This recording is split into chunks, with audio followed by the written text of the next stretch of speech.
Please help me to reach 600 subscribers. I never imagined that one small, careless lie could end with my husband waiting for me at a hotel lobby. I had told him I was spending the night at a friend's house, convinced I could control everything.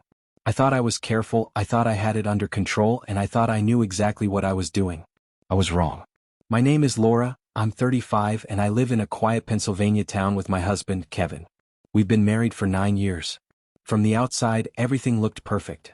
Modest house, stable jobs, predictable weekends, family gatherings, but beneath the surface things were quietly unraveling.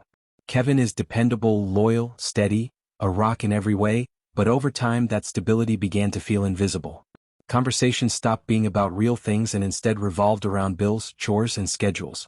I tried to convince myself this was normal in long-term marriages, but deep down, I felt alone even when he was sitting right next to me. That's when Daniel entered my life.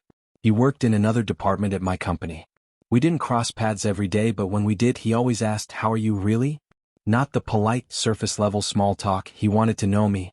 At first, I ignored it. Then I found myself looking forward to it. Our talks grew longer, more personal, and I could feel myself approaching a line I knew I shouldn't cross. But I didn't stop. Coffee after work became dinner, dinner turned into late-night conversations in the car, and before I fully admitted it to myself, I was emotionally invested in someone outside my marriage. The night everything fell apart came when Daniel suggested a hotel room downtown, a private place to talk without interruptions. I knew it was crossing a boundary, but instead of saying no, I lied.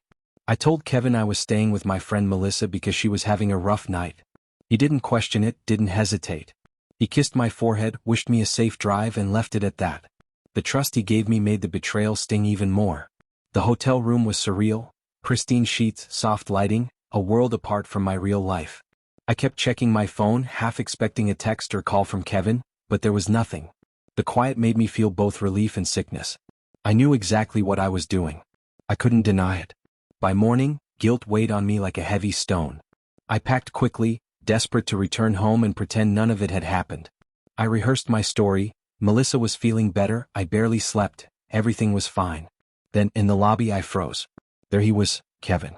Pale, silent, hands in his pockets, staring at me. He wasn't angry or yelling, just drained, like someone who had cried too much already. For a second, I wondered if I was imagining him. But then our eyes met. "Kevin," I whispered. "Good morning, Laura," he said quietly. My legs went weak. What are you doing here?" I managed. "I followed your location," he admitted. "I wasn't planning to confront you. I just needed to see if my instincts were wrong." I panicked, aware of how public this moment felt. "It's not what it looks like," I stammered. He gave a sad, tiny smile. "You just came out of a hotel. You said you were with a friend. I think it looks exactly like what it is." I tried to explain, confusion, loneliness, not planning for things to get this far, but he listened silently, and that silence hurt more than yelling ever could. "Did you think I'd never find out?" he asked. "I didn't think at all," I whispered, tears brimming. "That might be the truest thing you've said," he said softly. We stood there in the lobby, people passing by, unaware that a marriage was crumbling before their eyes. Finally he spoke again. "I waited all night," he said quietly, "hoping you'd come home and tell me the truth. When you didn't, I knew. I'm so sorry," I breathed. "I'll do anything to fix this." He looked at me for a long moment. "I believe you're sorry. But I don't know if sorry is enough." Then he did something I'll never forget. He handed me his wedding ring. "I can't pretend this didn't happen," he said. "I can't erase what I saw. And I can't keep being the man who trusts while being lied to." I begged him to reconsider, promising therapy, transparency, anything. But he shook his head. "I need space," he said. "Real space. Not another story." Then he walked away, leaving me in the hotel lobby with a part of me shattered beyond repair.